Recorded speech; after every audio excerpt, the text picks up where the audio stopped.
that I'm on the rocker, knowing that the door isn't fastened properly, and that there's always someone behind me.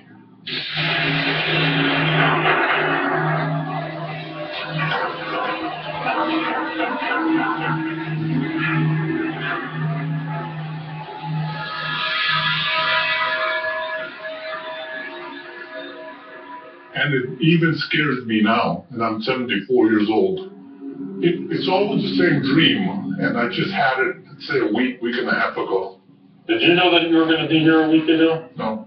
You had a dream a few days before we contact you to all of a sudden come here to the house. There must be some meaning behind that door, possibly of an event that happened here a long, long time ago. Now that you mentioned that, there was a quinceañera here, and a man got stabbed and he died there. And I associate my dreams with that man who was killed. With that homicide, yes. We are about to find out Ted's nightmares are common here in Soledad. Oh, the city truck. That's the city truck, right? I bet you my phone call worked. Roll on the cameras. Are you rolling? Yeah, stay back. Hold on. Holy. The city workers arrive. They're apprehensive, but agree to tell their stories. The only stipulation is that we not reveal their identities. I can remember 3 times come and walk through the hallway of the cell, and all 3 times in the middle of the night I wake up feeling like somebody's holding me down. The last time I saw something darker than the room itself. I kind of freed my right arm, and I threw a punch at the thing because I thought somebody had gotten into the house. I went and turned on the light, trying to find somebody in the room. I couldn't find anything. Did something happen to your brother too? Yeah, we're neighbors, and every morning he would come and have breakfast with us. That one morning he showed up, and he goes, "You're not gonna believe what happened last night. I heard a knock on my sliding door, and I paid no attention to that. I mean, I was falling back to sleep, and I heard it again. So he went and got his gun, opened the door, and turned on the light to the back porch. Nothing was there. So we went inside, went back to bed.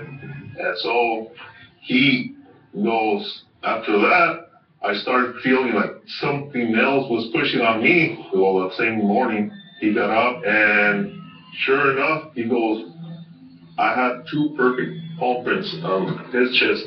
So he picked up his shirt, and sure enough, was this the same night you were experiencing things?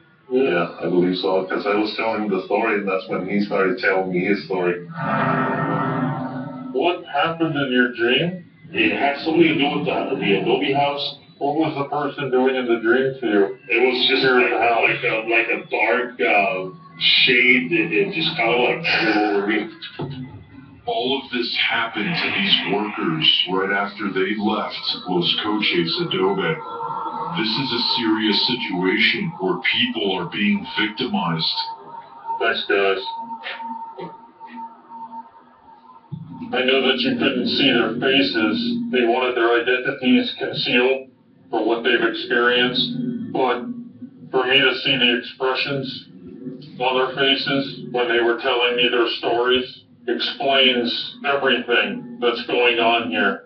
There's a dark presence here that appears in the form of a very dark shadow that seems to also change shape. It follows people home. It attacks them, strangles them, holds them down. There's something here. This is an investigation that I crave. I can't wait for dark. I saw a shadow walking. Another man was killed right here. That's so creepy. Watch out, Billy!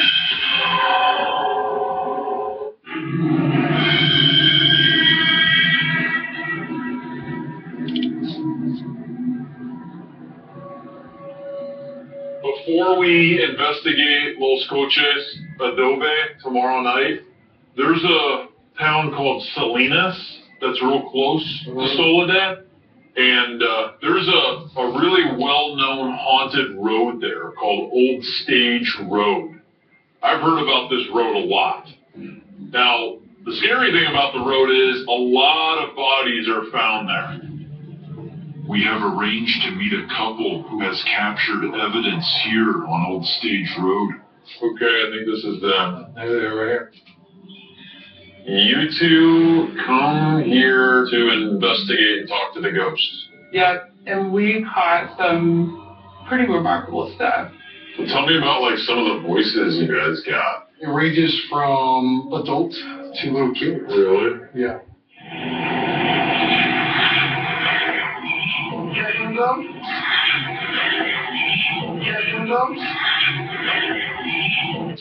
And then at one point you saw a dark figure along the road? Correct. It was actually on the hill right here. And did you say that after you saw this figure that something happened when you went home that night? The dark entity was at our house for at least a week and a half. Yeah. You see we have a theme going on here? What are they seeing at Los Coches Adobe? A dark figure. That's blacker than black. Blacker than And that is what followed them home. I think you two are possible magnets for this. So we'd like to ask you two to do a little investigation here tonight. Yeah, With us. 100%. Okay. The ghost didn't rip your bumper off, did it? No, probably somebody else's, right? Okay, right now, Billy and myself, we're on Old Stage Road. We're about 20, 30 minutes north of where Aaron and JR, they're starting their investigation with Raquel and Keith.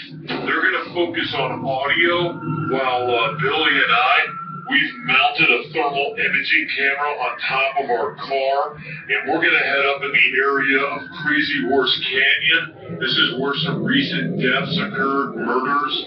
In 2008, a man's body was found in a field, stabbed to death right there. And just earlier this year, another man was shot in the face. And this is the area where a lot of people don't like to go for other reasons that it's just too risky for us to get out of the car, if you know what I mean. You ready, Bill? Ready. Let's do this. Aaron and Jay begin their investigation with Raquel and Keith, and they are trying to establish communication with the entity that showed itself to Keith along this hill. Aaron, I thought it would be a good idea we put some REM pods up along the hill, so if anything runs past that hill again, they'll actually light up. We also have a game camera set up over there. If anything goes by, we'll catch it. That's awesome. You want to ask a few questions to start off with? Come and talk to us.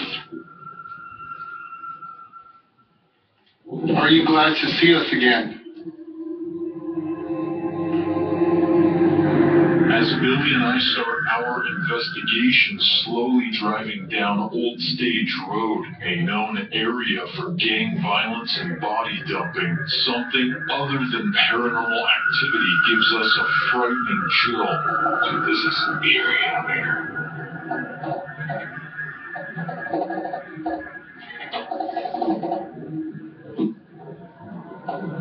Wow, that looks really cool. Well, it's car. Oh.